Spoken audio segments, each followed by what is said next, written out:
Study IQ IAS, अब तैयारी हुई अफोर्डेबल।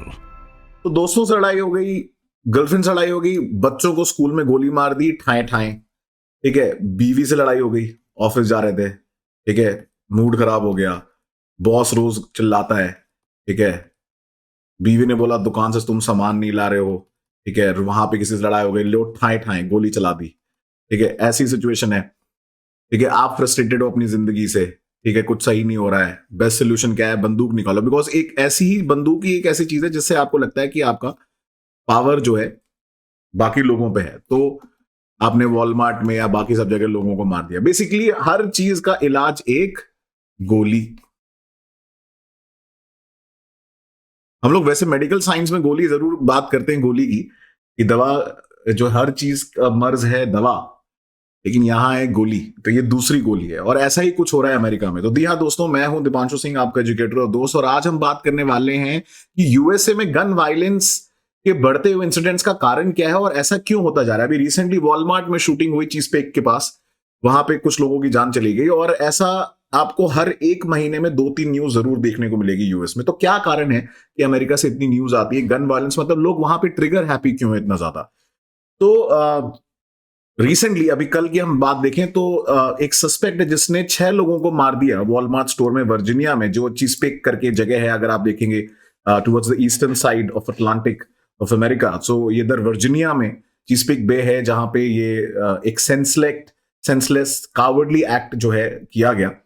और बढ़ता हुआ गन वायलेंस, मतलब अगर आप देखें अमेरिका दूसरे देशों को ज्ञान देता रहता है कि आपको ये करना चाहिए, आपके यहाँ इंटॉलरेंस है, लेकिन अपने देश में जो ये चल रहा है उसके बारे में कभी कुछ करता क्यों नहीं, उसके बारे में हमें समझना पड़ेगा कि एक्चुअली प्रॉब्लम क्या है। तो इस 10 मिनट के वीडियो में हम लोग समझेंगे कि प्रॉब्लम एक्चुअली क्या है और कैसे उसका हम सोल्यूशन निकालने की कोशिश कर सकते हैं। बट उसके पहले अगर आप मेरे साथ जियोपॉलिटिक्स, ज्योग्राफी और सोशोलॉजी पढ़ना चाहते हैं तो आप मेरे डीप लाइव कोड यूज करके, जो अभी बैच 9 फाउंडेशन कोर्स चालू होने वाला 8 बजे से सुबह 30 नवंबर को, वो आप ज्वाइन कर सकते हैं। उसके साथ साथ आप मुझसे जुड़ सकते हैं dipanshuSingh.com पे, इंस्टाग्राम पे मेरे Telegram channel Deepanshu Singh UPSC and official पे, जहां पे आपको PDF मिल जाएगी। साथ साथ आप मेरी बुक भी रेफर कर सकते हैं इंटरनेशनल रिलेशंस की, जो कि एक बेस्ट सेलर है for your general studies and political science and international relations preparation.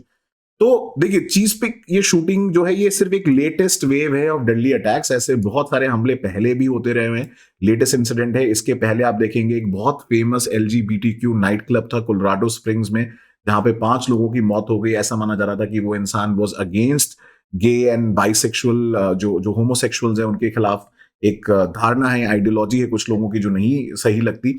Similarly इसी महीने आप देखेंगे 3 यूनिवर्सिटी ऑफ वर्जीनिया के football players were also killed and 2 other were also hospitalised, जहां पे कैंपस में शूटिंग हुई। Same day 4 university of Idaho students जो है उनकी भी मौत हो गई, दर्दनाक मौत हो गई बाय मल्टीपल स्टैब वुंड्स।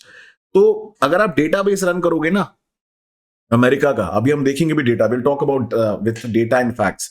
तो डेटाबेस रन करोगे आप यूएसए टुडे का, वहां पे associated press and north eastern university जो ये ट्रैक कर रही है, जिन्होंने बताया कि अगर आप देखेंगे 2006 से there have been more than 40 mass killings so far this year, second to the 45 that occurred in 2019। तो मतलब कोविड से पहले और कोविड के बाद ये 2 अभी तक के हाईएस्ट पीक ईयर रहे हैं जहां पे मास किलिंग्स जो हैं वो अमेरिका में हो रही हैं। और इसमें से बहुत सारी तो ऐसी है जो डेटाबेस में आपको रिकॉर्ड मिलेगा भी नहीं। तो क्या कारण है, मतलब क्यों लोग इतने ट्रिगर हैप्पी है, मतलब गिल्टी फीलिंग आती है नहीं आती है? बिकॉज जनरली ऐसे लोगों में देखा जाता है कि इनमें कोई रिमोर्स की फीलिंग नहीं है। बाद में शायद थोड़ा बहुत उनको भले ही लगता हो, लेकिन कोई रिमोर्स, कोई दुख, कोई दर्द उनमें दिखता नहीं है। And why are people in America so trigger happy? Actually problem वहां की पॉलिसीज में है, प्रॉब्लम वहां पे थोड़े रेशियल एथनिक भी हैं। तो अगर हम देखें कि जो ये इंसिडेंट्स है वो बढ़ क्यों रहे हैं, तो गन वायलेंस का सबसे पहले बढ़ने का जो मेन कारण है वो आजकल के सोशल मीडिया और आपके आसपास के दोस्त, आपके सोशल नेटवर्क से भी है, जहां पे बढ़ावा मिलता है इन सब चीजों को शो ऑफ करने से लोग दिखाते हैं।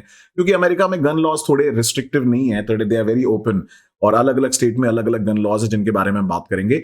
इनफैक्ट हार्वर्ड यूनिवर्सिटी की एक स्टडी पाती है कि more guns are being stockpiled by a small number of individual. मतलब हमें लगता है अमेरिका में हर किसी लोगों के पास गन है, ऐसा नहीं है। एक्चुअली में 3% ऑफ द पॉपुलेशन जो है कंट्री के आधे से ज्यादा फायर आर्म्स ओन करता है। एंड जैसा मैंने बताया कि इसमें थोड़ा रेशियल एथनिक एंगल भी है।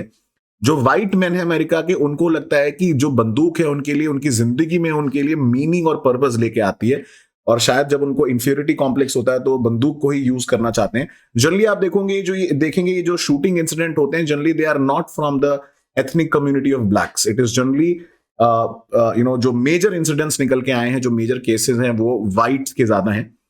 और कई बार एक हीरो नैरेटिव टाइप निकल के आता है। जो ओनर्स होते हैं who are more attached to the guns are most likely to believe that guns are a solution to our social. जैसा मैंने बताया ना पहले वीडियो की बिगनिंग में, कि कोई भी दिक्कत हो जिंदगी में एक ही इलाज है, भैया बंदूक। For them more good people with guns would drastically reduce violence and increase civility. मतलब जितने ज्यादा वो अपने आप को अच्छा मानते हैं, ऐसे सिमिलर लोगों को भी अच्छा मानते हैं। उन्हें लगता है जितने ज्यादा लोगों पे बंदूकें होंगी उतना ज्यादा लोगों में, सोसाइटी में कंट्रोल रहेगा। तो ये हीरो नैरेटिव टाइप फीलिंग है कि वो भी जिंदगी में हीरोगिरी का कुछ काम कर रहे हैं, जो कि एक्चुअली में एक मिसकंसेप्शन है।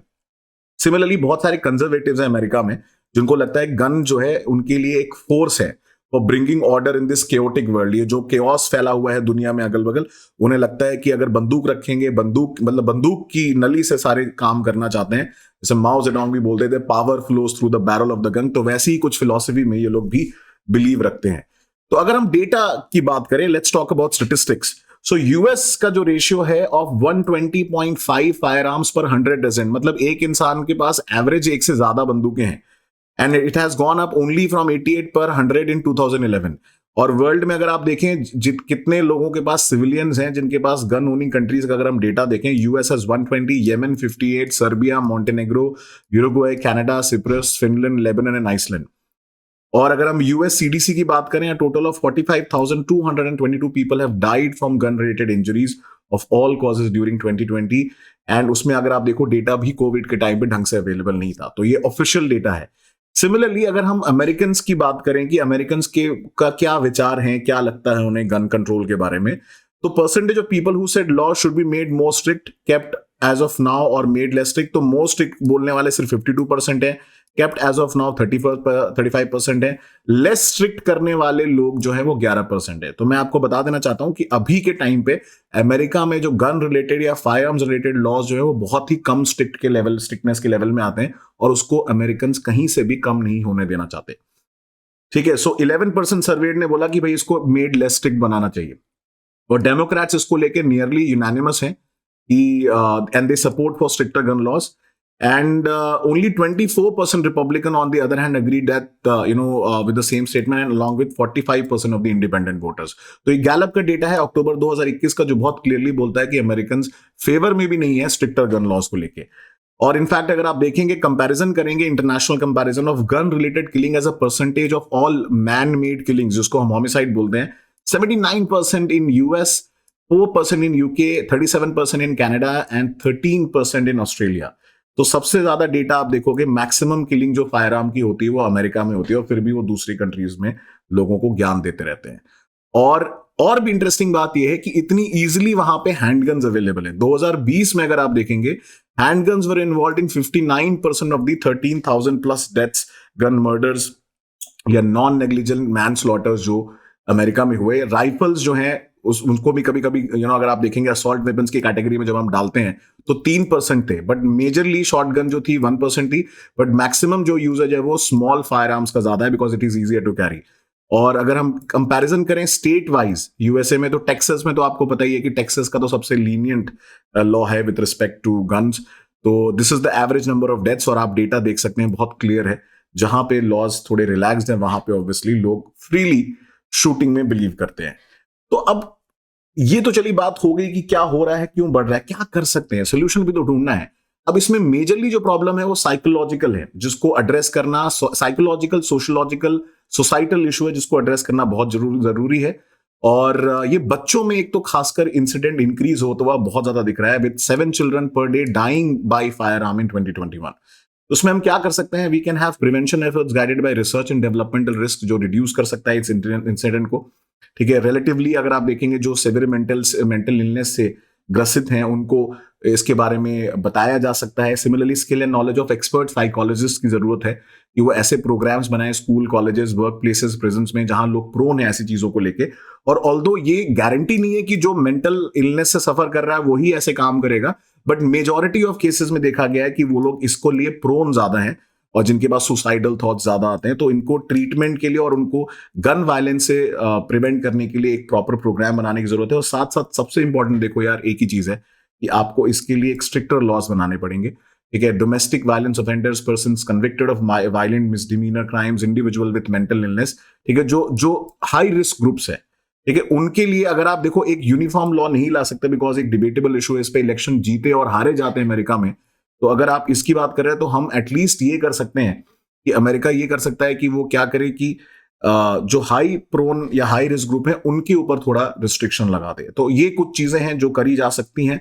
लेकिन अमेरिका अमेरिका है, दूसरों की बात क्या ही सुनेगा जब अपनी ही देश के बारे में कुछ नहीं इतना ज्यादा सुनता। तो खैर वो अपनी देश की कहानियां है, बट फॉर्चुनेटली आप देखें इंडिया में ऐसा बहुत कम होता है, क्योंकि इंडिया में बहुत स्ट्रिक्ट गन लॉज हैं, आप ऐसे फायर आर्म्स कैरी नहीं कर सकते, इट्स अ क्राइम। तो ऐसे ही इंटरेस्टिंग वीडियो के लिए आप मेरे साथ जुड़ सकते हैं। You can use the code deep live and आपको 2 साल का सब्सक्रिप्शन 18,999 मिल जाएगा। मैं 30 नवंबर से सुबह 8 बजे आपको मिलूंगा लाइव फाउंडेशन बैच 9 में, जहां पे हम लोग चालू करेंगे geography and geopolitics. So till next time दोस्तों, सेफ रहिए, साउंड रहिए, और हर चीज का इलाज दवा और गोली नहीं होती, इस चीज का ध्यान रखिए। Thank you so much and जय हिंद। स्टडी IQ IAS, अब तैयारी हुई अफोर्डेबल।